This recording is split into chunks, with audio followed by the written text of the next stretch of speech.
Hello everyone, আসসালামু আলাইকুম।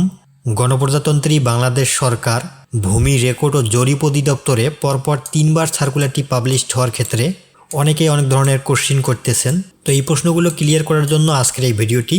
তো একটু ধৈর্য সহকারে শেষ পর্যন্ত ভিডিওটি দেখলে অবশ্যই ক্লিয়ার হয়ে যাবেন। ভূমি রেকর্ড ও জরিপ অধিদপ্তরের এই সেম সার্কুলারটি এর আগেও কিন্তু অলরেডি 2বার পাবলিশ করা হয়েছে। সেটা হচ্ছে 14 মার্চ 2024 খ্রিস্টাব্দ এবং সেকেন্ড টাইম 2 অক্টোবর 2024 খ্রিস্টাব্দে প্রকাশিত করা হয়। আর থার্ড টাইমে এসে দেখতেই পারতেছেন 21শে নভেম্বর 2024 খ্রিস্টাব্দে পাবলিশ করা হয়েছে। তো এটার মেইন কারণ হচ্ছে সার্কুলার অনুযায়ী এখানে যে পোস্টগুলো আছে এই পোস্টগুলোর ম্যাক্সিমাম পদেরই কিন্তু পরীক্ষা হয়ে যাওয়ার কথা ছিল। ডেটও ফিক্সড হয়ে গিয়েছিল। আপনারা সকলে অলরেডি ইনফর্মড আছেন এই বিষয়টা নিয়ে।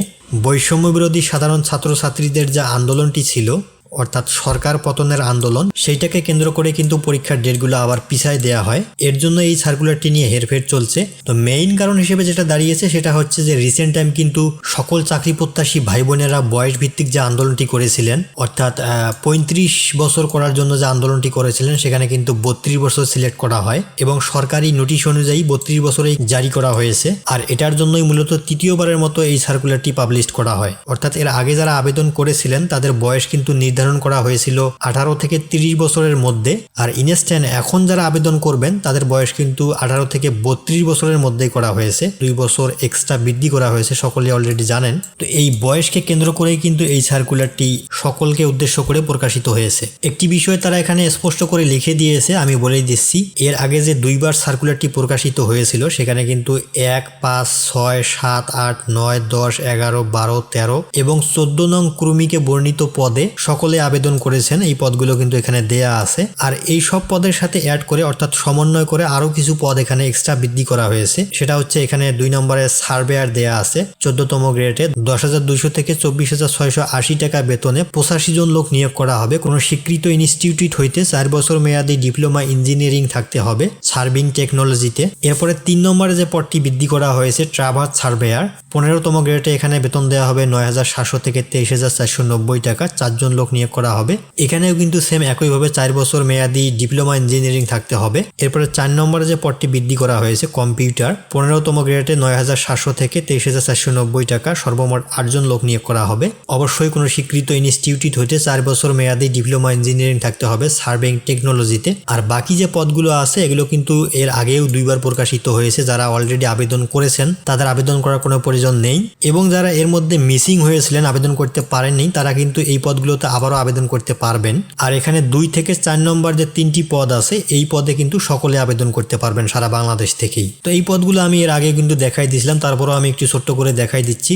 এখানে কিন্তু প্রত্যেকটি পদে হিউজ পরিমাণ লোক নিয়োগ করা হবে। 14 নম্বর আছে চেইনম্যান 20তম গ্রেডে বেতন দেওয়া হবে। এখানে 145 জন লোক নেওয়া হবে। এসএসসি পাশে আবেদন করতে পারবেন। অফিস সহায়ক নেওয়া হবে 182 জন 20তম গ্রেডে। 12 নম্বরে অনেক বড় একটি পদ দেওয়া আছে কপিস্ট কাম ব্রেঞ্চ সহকারী 16তম গ্রেডে বেতন দেওয়া হবে 22,490 টাকা। সর্বোচ্চ 480 জন লোক নিয়োগ করা হবে। শুধুমাত্র ইন্টার পাস করলেই কিন্তু আবেদন করতে পারবেন, তবে অবশ্যই কম্পিউটারের দক্ষতা থাকতে হবে। কম্পিউটার বাংলা এবং ইংরেজি মিলে 20 শব্দের গতি থাকতে হবে। এরপরে 11 নম্বরে দেওয়া আছে জাস মোহরার 16তম গ্রেডে বেতন দেওয়া হবে 22,490 টাকা। 422 জন লোক নেওয়া হবে। উচ্চ মাধ্যমিক সার্টিফিকেট অর্থাৎ এইচএসসি পাশে আবেদন করতে পারবেন। এরপরে খারিজ সহকারী নেওয়া হবে 16তম গ্রেডে 22,490 টাকা বেতনে 474 জন। অনেক লোক নেওয়া হবে এখানে। ইন্টার পাশে আবেদন করতে পারবেন, তবে অবশ্যই কম্পিউটারের দক্ষতা থাকতে হবে।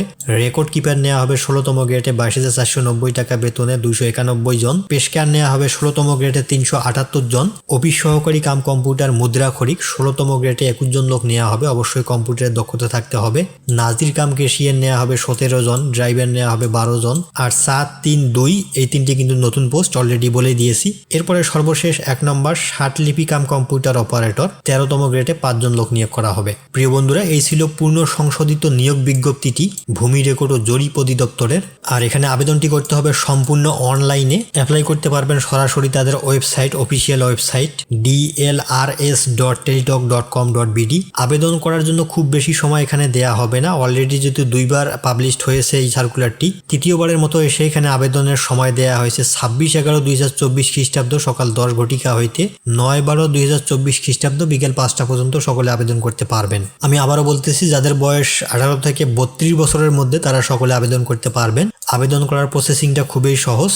ফার্স্ট অফ অল এখানে লাগবে আপনার একটা স্বাক্ষর, 300x80 পিক্সেলের একটি স্বাক্ষর লাগবে। এরপর একটি রঙিন ছবির প্রয়োজন পড়বে, 300x300 পিক্সেলের একটি রঙিন ছবি। আবেদন করার জন্য এখানে 1 থেকে 12 নং পদের জন্য পরীক্ষার ফি বাবদ সরকারি চার্জ যেটা 200 টাকা এবং টেলিটক চার্জ 23 টাকা, সর্বমোট 223 টাকা। আর সর্বশেষ 13 এবং 14 নং পদের জন্য পরীক্ষার ফি বাবদ 100 টাকা, টেলিটক সার্ভিস ফি 12 টাকা, সর্বমোট 112 টাকা হলে আবেদন করতে পারবেন। আবেদন করার সম্পূর্ণ প্রসেসটা এখানে দেয়া আছে, অর্থাৎ SMS করার প্রসেসটা আপনারা এখান থেকে সুন্দরভাবে দেখে আবেদন করতে পারবেন। তো সব মিলিয়ে এই ছিল গণপ্রজাতন্ত্রী বাংলাদেশ সরকার ভূমি রেকর্ড ও জরিপ অধিদপ্তরের সরকারি চাকরির নিয়োগ বিজ্ঞপ্তিটি, পূর্ণ সংশোধিত নিয়োগ বিজ্ঞপ্তিটি। আজকের ভিডিওটি এতটুকুই থাকবে। সকলে ভালো থাকবেন, সুস্থ থাকবেন। দেখা হবে আবারও এনি টাইম এনি হাউ যে কোনো সরকারি চাকরির নিয়োগ বিজ্ঞপ্তি নিয়ে। আজকের মতো এখানে বিদায় নিচ্ছি। Till then take care and stay safe. আল্লাহ হাফেজ।